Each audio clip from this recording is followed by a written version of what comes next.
because of the positive attitude po. Ayun ang unang-unang isip ko. Walang yumayaman na may negative attitude. Start with yourself.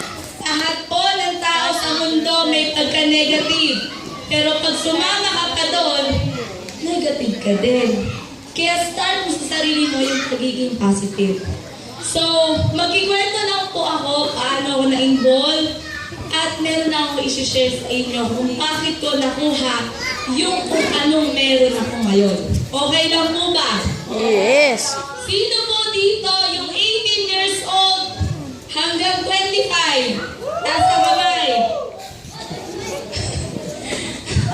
25 years old, pataas! Diba?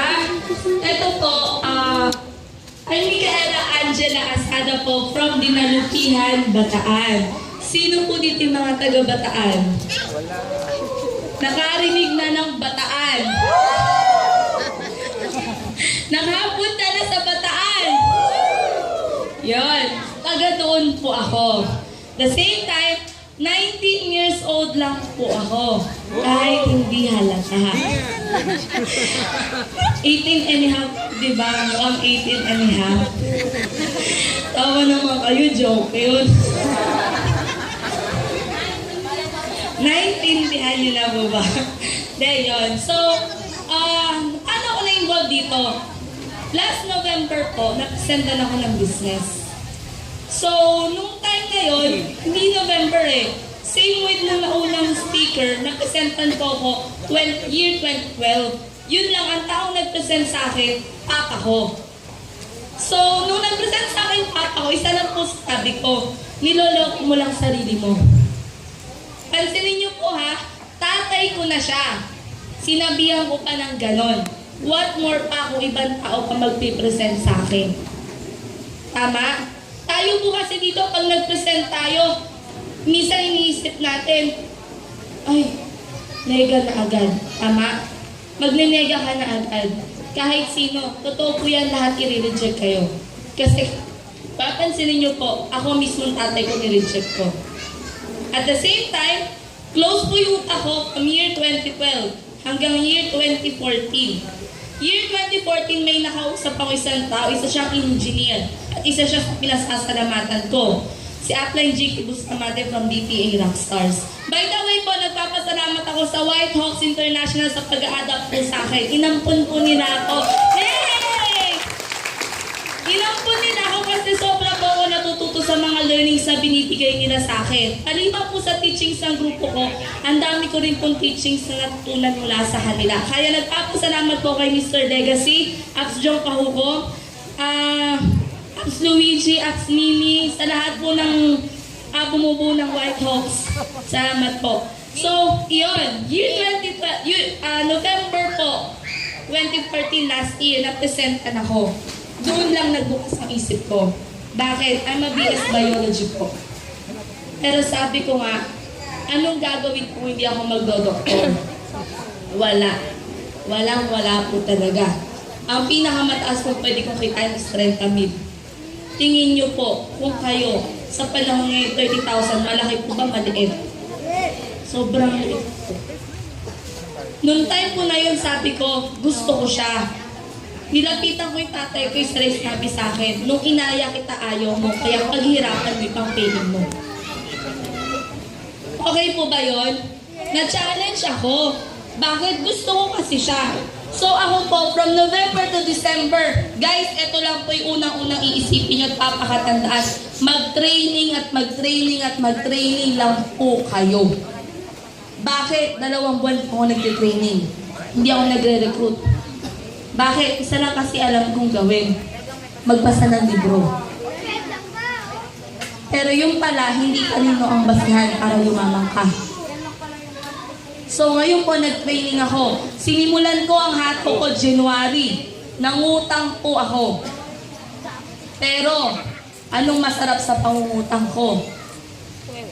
January, hinataw, March 12, 2015. Nailabas ko po yung first car ko.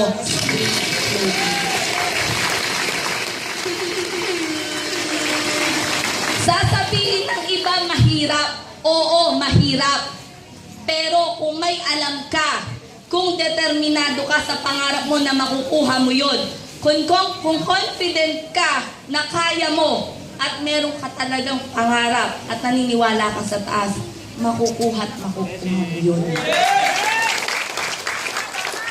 At the same time po, sasabihin ng iba, paano mo nagawa? Tama po ba? Sa totoo lang po, hindi siya biro. Kasi nag-aaral po ko nung hinahataw ko siya. From 7 a.m. to 7 p.m. nag-aaral po ako. From 7 p.m. hanggang alas 3 ng madaling araw, proud networker po ako. 2 hours na tulog, okay na ako. Makahataw lang. Bakit? Kung ano sa ating nila kung ano yung laman ng bulsa mo ngayon, ayun yung naging desisyon mo noong mga nakaraang panahon. Tama? Kasi nagdesisyon po ako. Nakinig ako sa mga uplines ko. Noon kasi sabi ko, ayoko na. Hirap na po ako. Bumabagsak na yung katawan ko. Kasi bakit anemic akong tao eh. Hindi ko po kaya yung puyat. Alam niyo po yung feeling na umiiyak ka na. Na ayoko na. Pero ito yung sasabihin nila, paano yung pangarap mo? Alam niyo po yung nag-boost up ko na hindi pwedeng makuha ng ibang tao yun. Kailangan ako mismo. Hindi ako pwedeng maging COM, COD. Sino nakakaalam ng COM, COD dito? Wala. Care of mommy and care of daddy po. Diba? Karamihan kasi sa mga kabataan ngayon sa labas, COM and COD. Mommy, penge. Daddy, penge. Ako po hindi. Ito dialogue ko. Mama, ito yung pera. Anong gusto mo? Bilhin mo. Alam niyo po yung masarap? Yung mama at papa mo nasa bahay lang. Wala nang ginagawa. Yung mama at papa mo, nakikita mo yung tuwa sa kanilang mata na for almost 19 years na nagtatrabaho sila. Ngayon, hindi pa sila dumarating sa retirement age, nakukuha na nila yung gusto nila. Sasabihin niyo po sa akin, niyayabang mo yan. Hindi po. Ito po sinasabi ko sa inyo para ma-inspire kayo. Kasi isa lang naman bakit mo ginagawa para sa pamilya niyo. Tama? Wala namang gumawa dito para lang yumaman ako, para lang makapag-travel ako. Hindi po basang-basa sa mga mata nyo na para sa pamilya nyo yan. So kung yung mga hardships na reject ka, ako po sa totoo lang, hindi ako tumitigil hanggat hindi ako nakakabuo ng 20 na tao kada araw. 20. Sasabihin ng iba, paano yan? Tama. 5 nga lang, hirap ka na eh. Bakit ikaw kinakaya mo 20? Pansin niyo po yung boses ko. Minsan po, nito po bago mag-best training, 2 days po kung walang tulog. Almost 48 hours. Niluluwas ko yung prospect ko. Punta ako Manila, OTP ako. After nito, bukas luwas akong Laguna. Para ano? Para suportahan yung mga tao ko. Wala pong pahinga ang mga taong payaman. Kung ikaw, ang pahinga namin is hataw mo, huwag kang mag-e-expect na yayaman ka dito. Kasi yung iba sasabihin, upline humahataw ako. Ang tanong, ano yung hataw mo?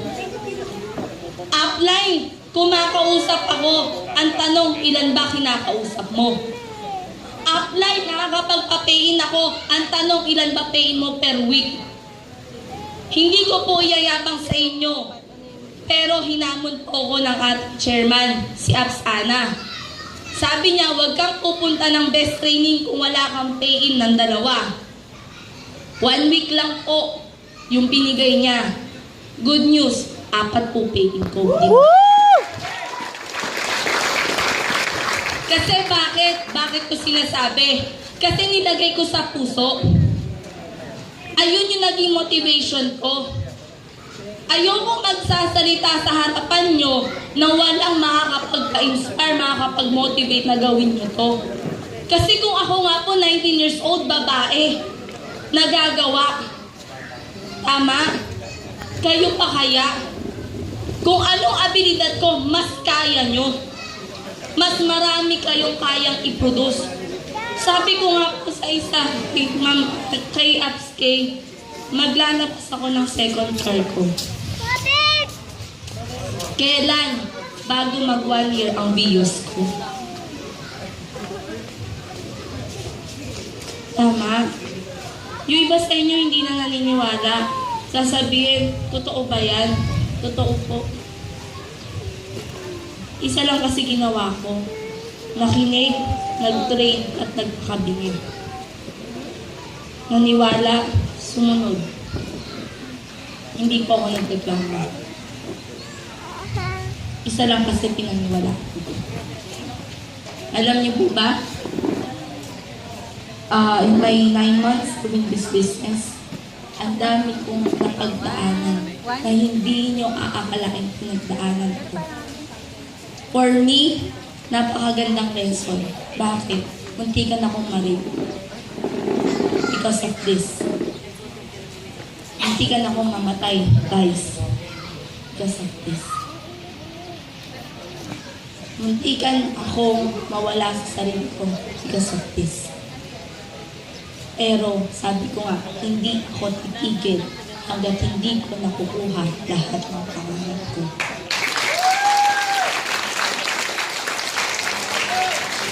Bakit? Umalabas po kung mag-isa. Nag-OOPP ako, alas 3 madaling araw kahit sa labas. Tawagin ako ng downline ko, sige, tara. Dumating pa sa point na yung mismong 4 na downline ko, siniraan ako sa isang barangay. Anong paninira? Dumating ako sa isang barangay. Ano sabi? Ikaw ba yung babaeng kinikwento nila ng malandi daw? Diba? Ang sarap. Malandi daw. Pero okay lang. Kasi bakit? Isa rin sinabi ko sa downline ko. Kahit anong sabihin mo, tutulungan. Tulungan. Hinalpak kita dito. Sinabi kong yayaman ka. Sumunod ka, hindi ka sumunod. Magiging kasalanan mo. Pero pag lumapit ka sa akin, tutulungan pa rin kita.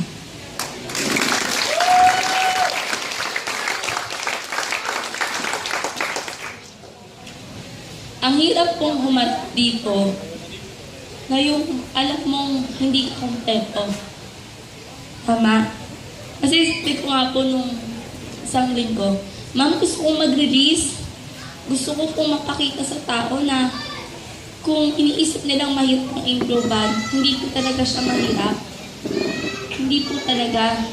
Nas mindset lang po natin. Kasi konting hirap lang, minsan inaayaw na natin. Huwag po. Sabi nga po ng naunang speaker kanina, huwag kang hihinto hanggat hindi mo nakukuha yung pangarap mo. Totoo po yun. Kasi bakit? Ang daming tao sa labas, na-discourage lang, huminto. Nasaan ngayon? Tama? Ikaw naghihirap ka na. Ikaw nasasaktan ka na. Ikaw nadi-discourage ka na. Ikaw nare-reject ka na. Ba't hihinto ka pa? Tama? Bakit hindi mo tayo pagpatuloy? Eto na yun. Pumasok ka na. Nasa yun na yung susi. Bakit itatapon mo pa? Sinasabi ko po sa inyo sa lahat ng kabataang nandito. Huwag po tayong tumulad sa mga kabataang nasa labas na ang alam, paglaro lang. Bakit? Ang kabataan kasi ngayon sa labas, anong isip sa atin? Mabubuntis yan, ganyan, nagdadrugs yan. Tama po ba? Pero ang mga tao sa AIM Global, ang mga kabataan sa AIM Global, ang bagong henerasyon na magpapabago ng pagtingin sa amin sa mga kabataan. Kasi bakit? Naglalaro man po kami ngayon. Kami naman ang bagong hahataw at mag-i-inspire sa mga bagong henerasyon sa mga susunod na panahon. So, sa lahat po ng nandito, mga partners, huwag na kayong tumigil. nakakaranas kayo ng hardships doon sa taas. Umiling kayo. Hindi kayo pag-aanaw niyan. Basta yung hinihiling nyo bukal sa puso at may maganda kayo dun siya. Wag, alam niyo po yung, sa totoo lang po, believe ako sa lahat ng tao na yumaman sa global. Kasi yung paa nila patuloy pa rin na nakadikit sa lupa. Walang sino man ang tumaas. Yung mga nakilala kong tumaas, nasan ngayon? Wala na po sa industriya. At yung mga tao na nanatili dito, sila yung mga tao na handang tumulong at handang ibaba ang kanilang mga paa para sa iba.